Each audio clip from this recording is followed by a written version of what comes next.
2-year-old is right over there, so if you hear something, that's my life. So welcome back. It is another week, another piece. So this one we went from a blended white to deep eggplant purple with rose gold gilding everywhere, which is awesome. So if you'd like to see how we did this piece, stick around. I'll walk you through it and like, subscribe, all that stuff, and I'll see you guys next week. And here's the before. This piece was in really, really good shape. It was just a little outdated looking for my taste, so we're gonna change that around. So, first things first, taking out the hardware because gotta change that. And then I just am taking a rough sanding block and giving this quite a scuff. This is a little coarser grit that I normally use because this piece is super shiny and I want the paint to be able to stick to it. So I just went a little bit coarser on that. The top I'm actually doing nothing to, which will make this piece go by extra quickly. I believe it took me less than a day to do it. I worked on it 2 days in a row, but only for just a few hours each day. So this was a really quick flip, namely because the top needed nothing. I did wax it to kind of buff out some scratches, but that's it. Then of course, cleaning like you do. You can use whatever cleaners make you feel comfortable, but I always go my natural route unless I'm dealing with something a little icky. But so I'm just starting on the base coat here and going from light to dark this time. I choose whether I go from light to dark or dark to light depending on the piece and how I'm feeling at the moment. You kind of do whatever you feel, but since I'm deciding, I know that I want the legs super dark and I want the top light because I'm putting a transfer on the top. I need to make sure that the transfer can be seen and I need a lighter color for that. So if I were to put it over a dark color, it just wouldn't show up as well. So I'm just seeing here how far I want the white to go down and how far I want the purple to blend up into it and how light I'm gonna need the purple to be able to see the transfer. I hope that made sense. So I always use moist brushes, especially when blending, because it just helps the paint go together a little more easily. And this is 2 colors, and then I did mix a third color. So it's white and the eggplant purple, and then I did blend an actual separate jar to make a mid-tone color so that the blend would be a bit easier for me. And the base coat, I'm not terribly worried about how it goes on. I just kind of slap it on, and it's just kind of deciding the placement. I'm never too worried about it. I can always change it on the second coat if I don't like it. So it's kind of just getting some coverage because this is a really dark piece. I knew it wasn't going to bleed, so I didn't have to worry about that because there was so much sealer on it from the factory finish that I knew nothing was going to bleed through that stuff. And I didn't go through that finish with the sandpaper. Now, had I gone through it with the sandpaper, it could have been an issue, but again, didn't go through it, so I wasn't worried.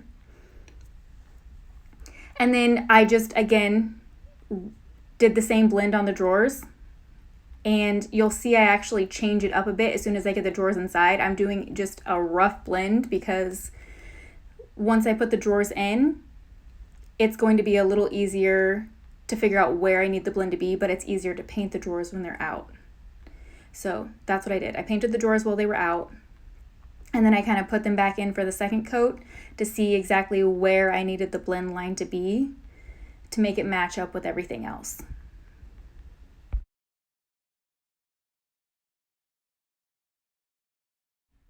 And then these legs were actually super easy to blend because they didn't have any embellishments or anything on them. And the very bottom of them, I knew I was going to gild, so I wasn't even worried about making sure the bottom was perfect. I just kind of went up as high as I wanted it with the dark and kind of let that be it. But so I can, since it's such a smooth leg, I can just go back and forth, side to side around the entire leg, and it just made it really easy to blend. Now, on legs, you do have to be a little careful because sometimes you can't see the back of them, and then later on when you're looking at the legs, you're like, oh, the back inside leg that I couldn't see looks not as great as every other part of the leg.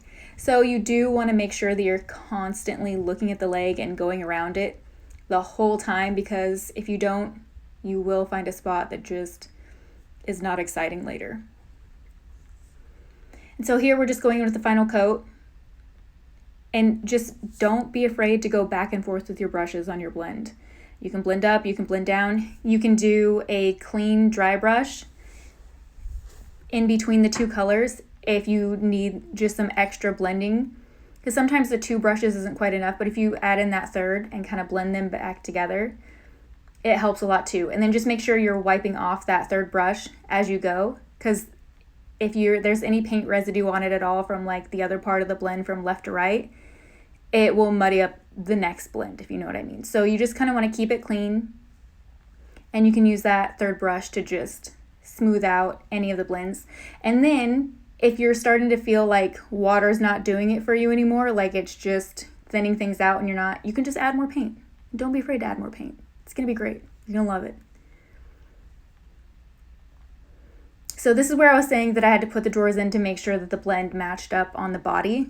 I knew kind of the gist of it so that I could do the drawers outside. But for the finishing touch, I obviously want them back in the piece so that I can see exactly where that blend line needs to be. And these drawers were fairly easy anyways, because as you can see, I could just pull one further out than the other two and it worked just fine. I didn't have any issues. My biggest fear of doing drawers in is that I'm going to hit something that's already blended, and it's really hard to fix an already blended thing because then you have to match up the entire blend that you've already done. It's a pain. So this is my very first time using a transfer. I wanted to use them for a while, but they're just expensive, and I think they're lovely, but it stings a little to spend $30, $35 on something. Mind you, the bonus of these is that you can break them up. Like I only used one sheet from this whole thing. So it's really, if you think about it, when you're breaking it down, not that expensive. But, I'm cheap. So there's that. But it's cool. I'll have the other pieces to kind of go and use on another piece if I want. So here I'm doing a rough lineup. This is not going to stay this way. It's just helping hold the paper there while I get things going. Again, it's my first time. There's probably an easier way to do this, but I found that this worked pretty well for me, and I'd probably do it this way again.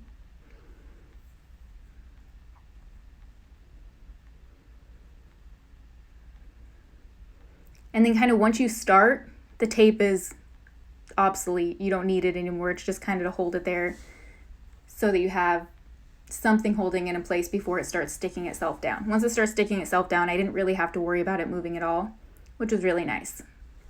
And then going around the edges was a treat, but I did it. It worked. That little stick thing that they give you is quite nice. It did work really well. And I was worried about lining up this piece because the drawers have those spaces in between them. And then I knew that if I did it wrong, like the picture just would look kind of skewed. And if I look really closely at it, it is a little bit skewed, but not enough to make me upset. And really that's all I go for. It's just, I don't want things to make me upset. So it's just squeegeeing everything down really, really well. And then making sure that you're using your fingers to push it down after you've removed the plastic. But yeah, it's this same thing the whole time. It's just squishing it down, squishing it down, squishing it down. Really hard. Like, it's kind of a workout. And then you can see if it starts peeling up as you're pulling back the plastic. If it does, it's fine. Just push it back down. Rub it a little more with a stick, and it'll stay the next time. It's good stuff. And let's be real, I'm not going to hand paint roses, so I'm glad somebody else does this stuff.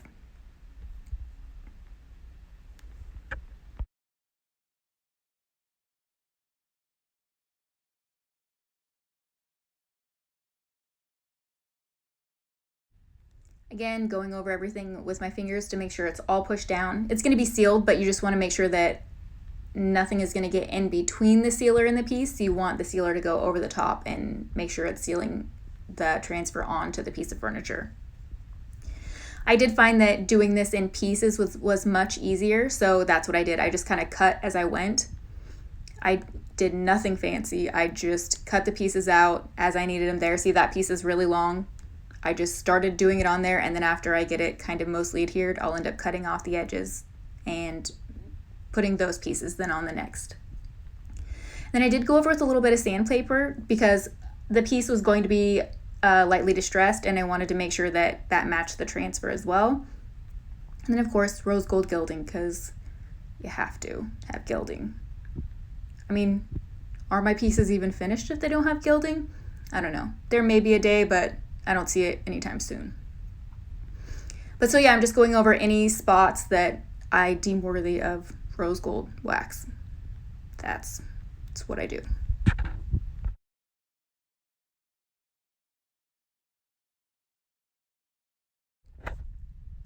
And then because the sides weren't pretty enough with just the blend, I was like, you know what else we need? More rose gold gilding in the form of a stencil.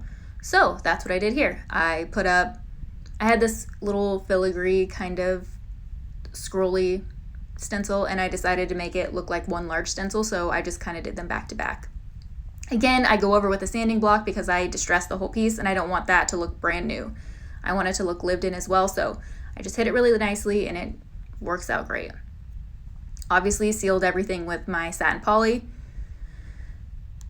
and we're pretty much good to go. Throwing the hardware back on there. It's looking good. And there's the before again, in case you forgot. And here is the after. I just love it so much. I hope you guys did too. Thanks so much for watching. I hope you enjoyed this.